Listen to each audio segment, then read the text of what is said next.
seven-time professional bodybuilding champion, Guy Cisternino. What's up, dude? What's going on? What's going on? Oh, not much, man. I appreciate you. Thank you for doing this. Absolutely. How does it feel being retired, man? I mean, everybody saw that farewell speech, and that was pretty emotional. Oh, thanks. Nothing's changed, man. Nothing's changed for me. I'm still training every day and doing the same shit. It's like nothing's changed really. Yeah, at least. What kind of plans you got for your future? I got some business opportunities in the work. Some new businesses I'm probably going to end up starting within the next 6 months to a year. Maybe moving, depending upon where things take me, but all positive. Just very exciting now that I have more time to utilize things and not worry about when my next show is. I could just work out and worry about working out and not all the other stress of the bodybuilding scene. Yeah, I can only imagine how some people balance it when you it's have. A lot. It could only imagine. I mean, I've only done a small show, and that's a drop in the tank compared to what you guys do. Oh, it's brutal. It's a lot. So, what made you retire? I mean, you had an outstanding career. You still holding your own. What was the? No, I wasn't holding my own anymore. The guys when guys start beating you that have never beaten you for 3, 4, 5 years, and then they start to beat you, then you start to look at yourself. And my body doesn't look the same. I've had 3 shoulder surgeries. I've had stem cell injections in my shoulders, elbows, knees, back. I've had 2 epidurals in my back. I've had knee surgery. People normally wouldn't be able to make it through a quarter of the things that I've come back from. So it's like at some point you got to be realistic with yourself. I'm not delusional. I'm like some people out there that don't realize what they're looking at in the mirror, and my body doesn't look like it used to, and I'm okay with that. I see. You said you weren't holding your own. What were your placings this year? Because you did come in second in one show. Yeah, but dude, I second in a show with like 5 guys. Oh, okay. That doesn't mean shit. That's like somebody going, "Oh yeah, I got first place," and they were the only one in the show. Yeah. Okay. That's why everyone's like, "Oh, you're still holding your own. You got second." I'm like, "Yeah, second at a show with nobody in." Yeah, it was great. I see. Yeah, I guess if I would have looked the way I did at my last show, I would have won that show and been good to going to the Olympia. That's why that's another whole other fucking story. Oh, okay. All right. So let's quickly, start from the beginning. I don't want to take up too much of your time. But you basically, from what I understand, you fell in love with bodybuilding through a transition through football. Is that accurate? Yeah, I started weight training because I played football for 15 years. And I was getting my ass kicked when I started playing. So the only way to combat that was training. Oh, okay. All right. Yeah. And what made you fall in love with the sport of bodybuilding? It wasn't really the sport of bodybuilding that I fell in love with. I never said I love bodybuilding. I always loved to train. I just started bodybuilding because it gave me something else to do. I never fell in love with bodybuilding. So I'm not one of those guys. So all the other stuff, the tanning and the stage presence and wearing the. I like being on stage and having fans, and I like posing and winning. But I don't need that shit. I always enjoyed being in the gym more than anything. Right. I'm not a bodybuilder because I like to bodybuild. I'm a bodybuilder because I enjoy working out. If more people would fucking have that mentality, there'd be a lot better bodybuilders in this world. Yeah, you're probably right. No, it's not. That's not a probably. Yeah. Yeah, because if you actually worked out because you enjoyed working out rather than working out just for an end goal, and half the time you're miserable, you don't want to go to the gym, you're going to train completely different. And a lot of guys like that, a lot of pro bodybuilders that are like. I know, not bodybuilders. I know people. All people are like, most people are like that. They're just like. Most people don't like going to the gym. Most bodybuilders, I got to go to the fucking gym today. Oh, I got to do cardio. I gotta eat this. Yeah, most bodybuilders hate fucking doing the whole process. I enjoy it. Yeah. Sure. I enjoy the lifestyle of eating healthy and training.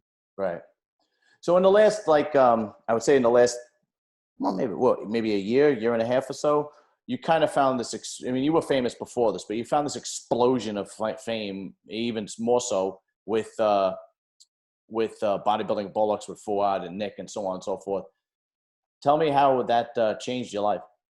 I mean, the podcast really didn't change my life. And my following hasn't gone up that much either. Really? No. When I started with the podcast, I was at 350,000 followers, or through like 348. I'm at 358 now. So Oh, I didn't know that. I just think people look at the podcast and think that it explodes because the podcast does crazy numbers. Yeah. But as far as my personal brand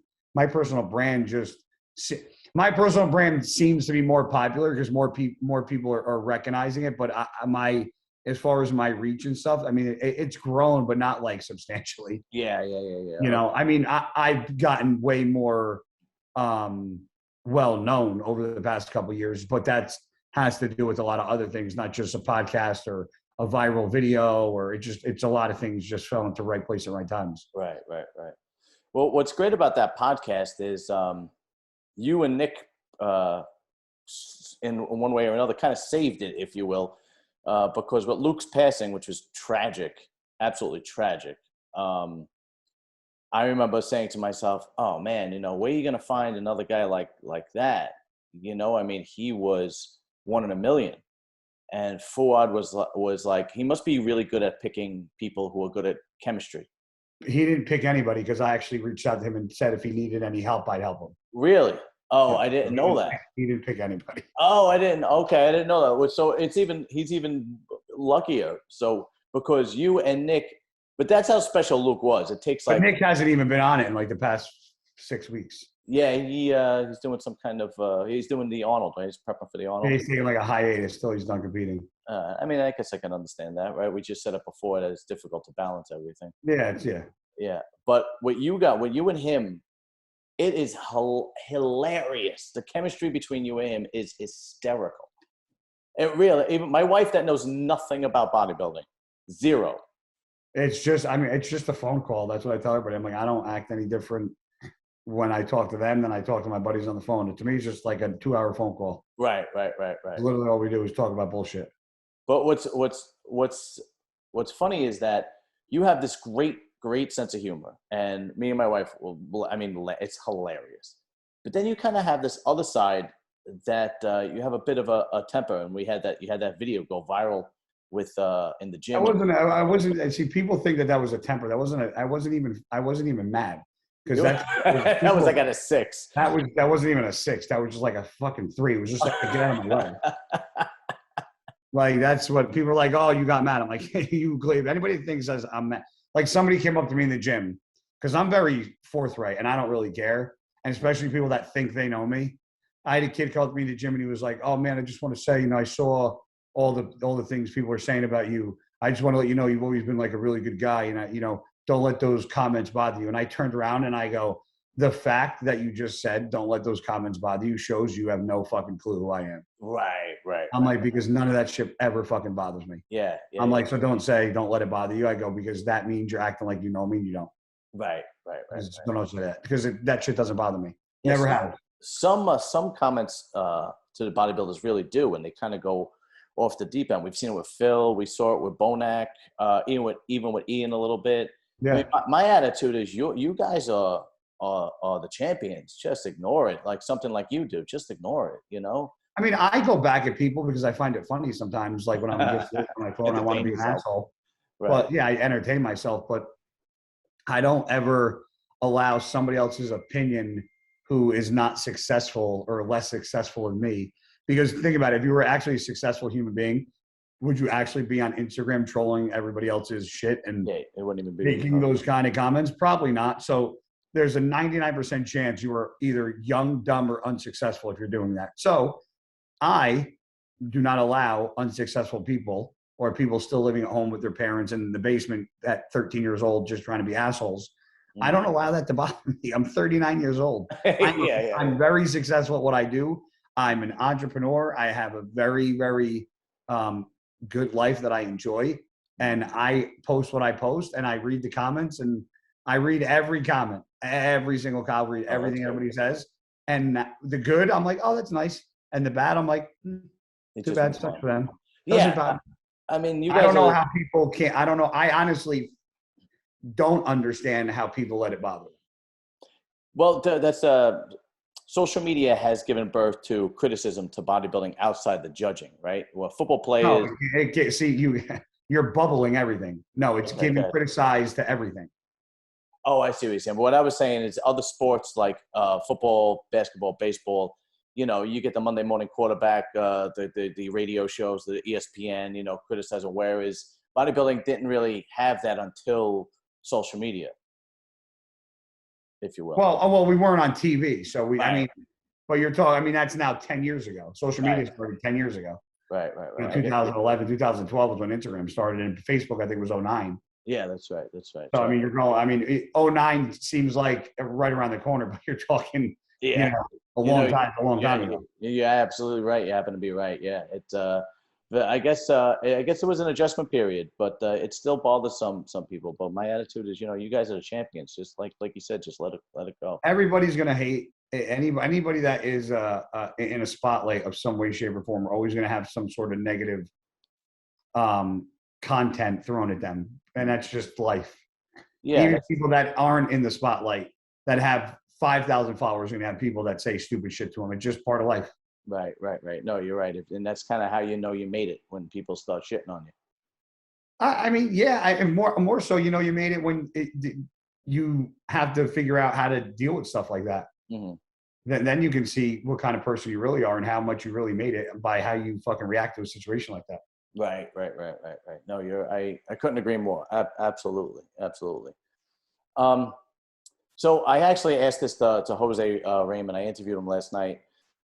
You've had 7 wins. What was the time where you came in second that stung the worst? Like the worst second place that was like, oh, I should have had that.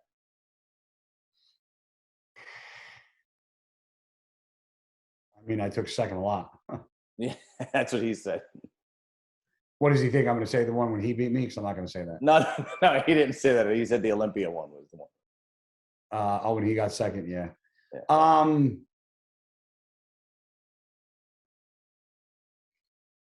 I'm going to say the one that really pissed me off. The one that pissed me off. That there's 3. I took second to Charles Dixon twice post Olympia. Oof. And he should have never beat me at those shows ever. Not one of them. And he knows it. And he said it both times we were there. Yes.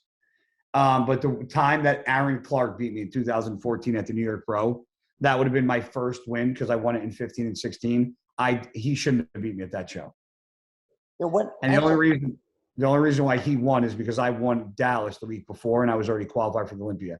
Because I guarantee if I didn't have a qualification, I would have won that fucking show. Yeah. I could see that. Whatever happened to him? He was a pretty good bodybuilder. You got to look at the score sheets. He just competed a couple weekends ago with me. Really? Yes. Oh, I did not know that. And I guess he didn't do so well, I'm assuming. He beat me. He took 6th or 7th in Tampa. I took dead last. Really? Oh, that's. I guess I'm out of touch. Well, the 212 classes are blowing up. I mean, there's a lot of guys in the 212, a lot of talent, new talent. There's a lot of guys. I don't know many of these guys' names anymore. Yeah, me neither. Every time I see somebody who wins, like the guy who won the Puerto Rico Pro that you were at, I didn't know who he was. I don't even remember it. And there's just a lot. It seems to be like one of the deepest, not the deepest class. It's growing. That's for sure. Yeah, definitely. The guys are flip-flopping classes now, so it'll be interesting to see. Yeah, absolutely. Listen, Guy, I'm going to let you go because I know you're exhausted and you're tired. I just really appreciate you doing this, dude. Anytime, man. And listen, I said this to Jose, but one thing about having your own podcast is you can reach out to people that you admire, not people you have to interview. And, you're one of the guys that I've always admired, and because I've been a hardcore bodybuilding fan my whole life. So, you really enjoy this shit, huh? A lot of people. I fucking love it. I'm actually, trying to push it. I'm trying to advertise and make commercials and put it on other people's YouTube channels because I really want this to grow. Are you you still trying to compete? No. I'm talking about the actual YouTube channel itself that I have. Oh, I thought you push the bodybuilding. No. Like yourself, I know my limitations, and I knew my limitations a very long time ago. Yeah. No, it's fine, man. But listen, I'm gonna let you go, dude. I really appreciate it. And again, the podcast is great. It's hysterical. I It's appreciate it, it's man. entertaining, and you had a tremendous bodybuilding career, man. You're a true champion. Oh, Thank you. dude, I appreciate that, man. It means a lot. Of course, man. No problem. Thank you again. All right, John, appreciate the time, bro. Take care, man. You good?